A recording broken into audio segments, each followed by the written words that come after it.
And welcome to this edition of the Native News Update on this Wednesday, April 18th. I am your host for today's program again, Paul DeMain, and today we're going to go talk with Denise Maloney from Nova Scotia, the daughter of the late Annie Mae Pictou Aquash, who is a leadership member and supporter of the American Indian movement, and we're going to talk with Denise about why she's making a presentation on Friday, April 17th in Sioux Falls, South Dakota, at a university there as they begin to commemorate the upcoming 40th anniversary of the occupation of Wounded Knee, South Dakota in 1973 by members of that same organization that Annie Mae Pictou Aquash belonged to, the American Indian Movement.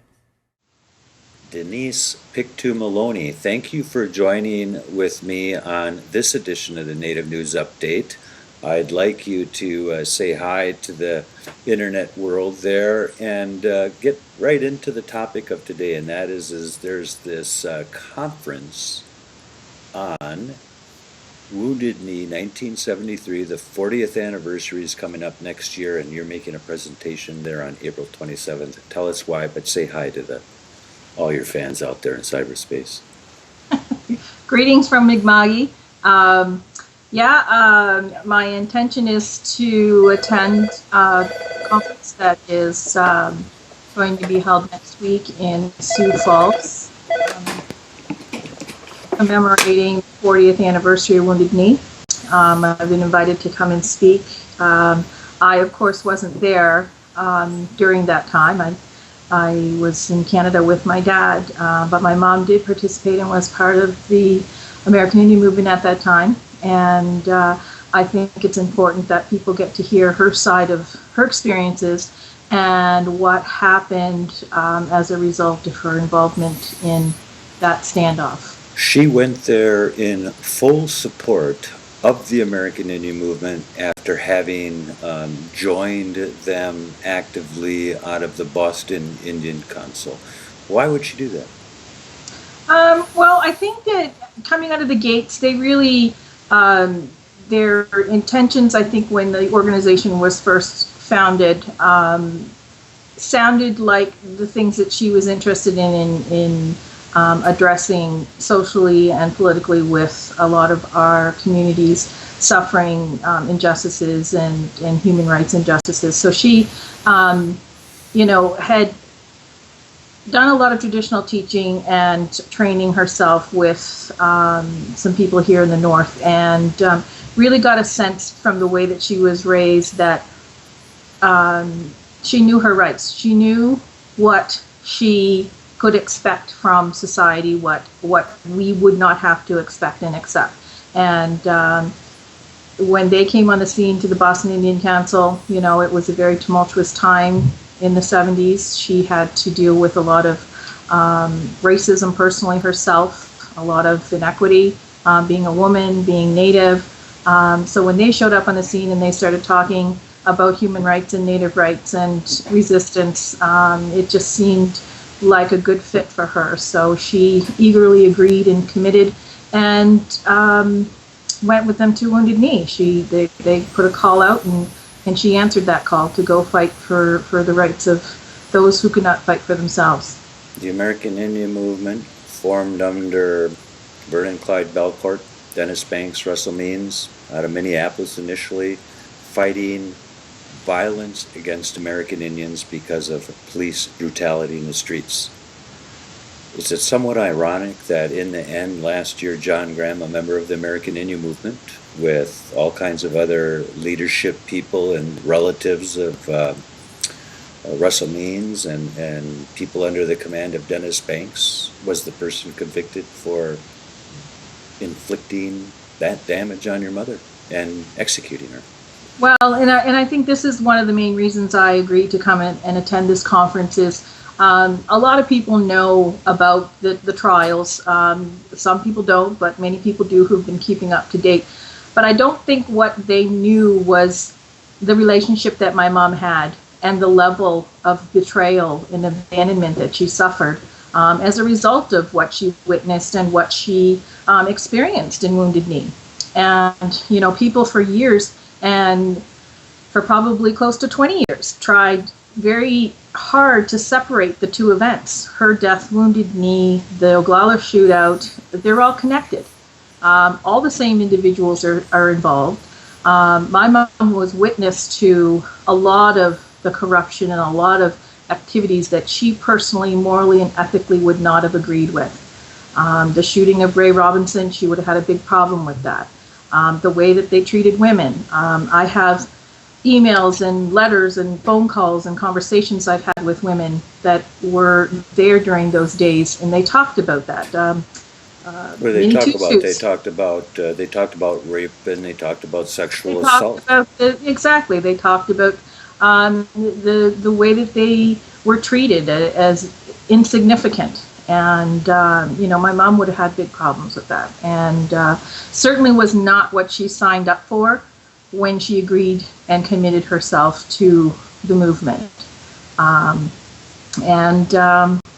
Anyone that knows my mother would also know that she had knowledge of her rights. So she also had a little bit of chutzpah in her, and she certainly would have spoke her mind. And to a bunch of men that certainly didn't respect the views and the opinions of women or the rights of women at that time, they certainly would have had a big problem with that. Yeah. It didn't seem to bother her that she was fighting an uphill battle. In fact, it seems like she had a chance to leave from time to time, and yet said she was going to stand her own. She was going to prove that the accusations against her were not true.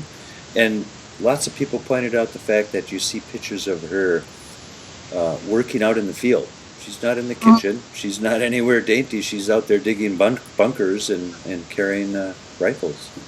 Well, I'll tell you what's interesting with all of that, with the comment you just made, is that she made a commitment to go and help people that were being wrongly treated and to fight against the injustices.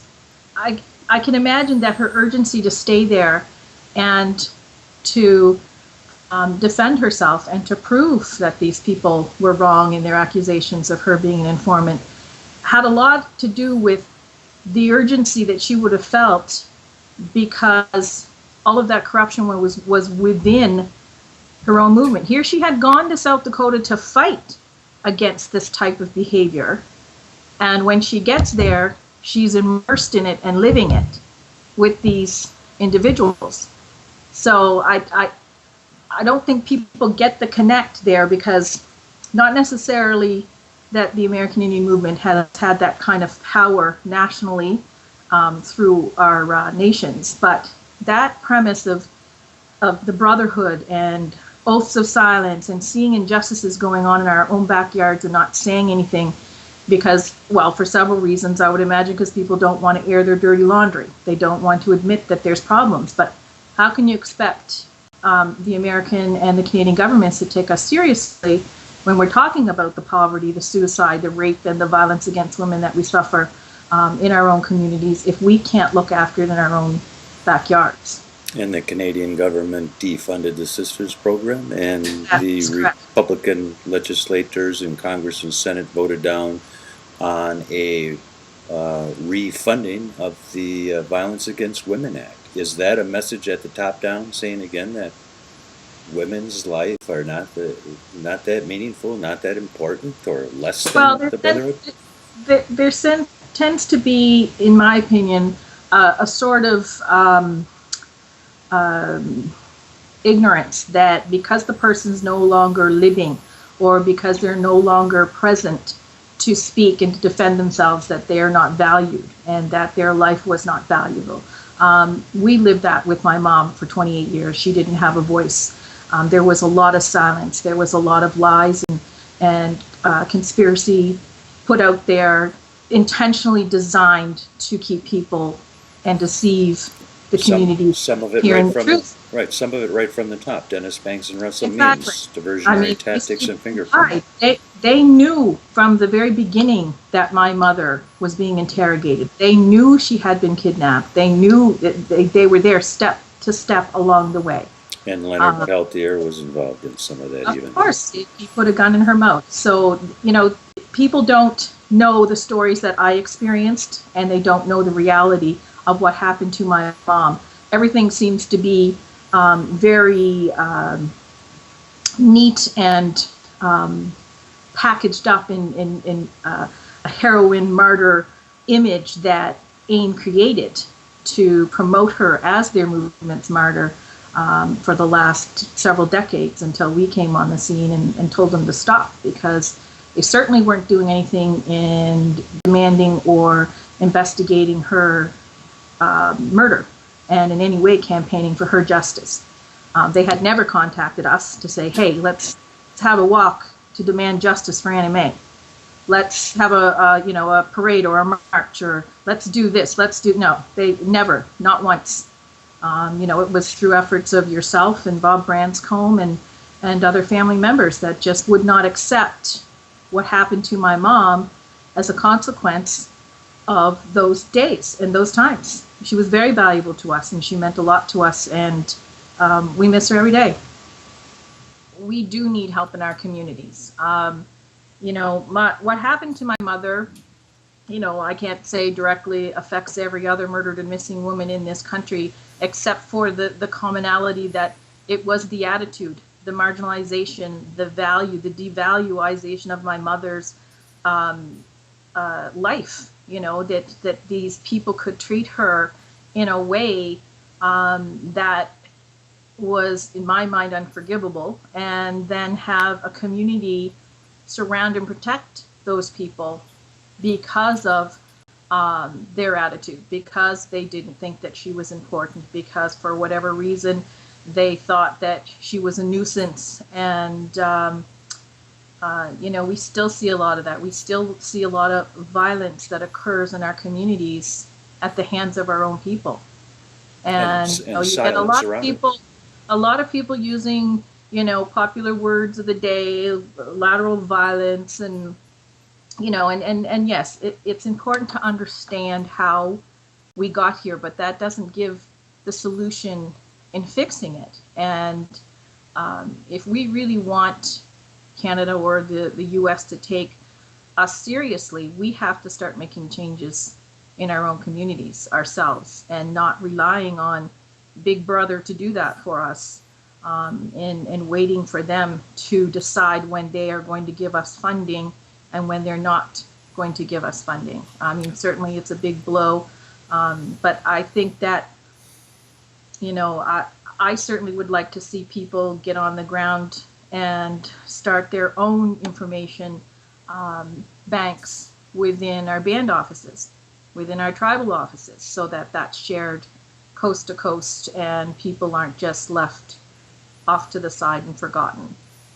So your message to people in Sioux Falls, South Dakota, during your presentation on April 27th will be what? That it's time for the leadership of the American Indian movement to step up and do something about resolving their own issues?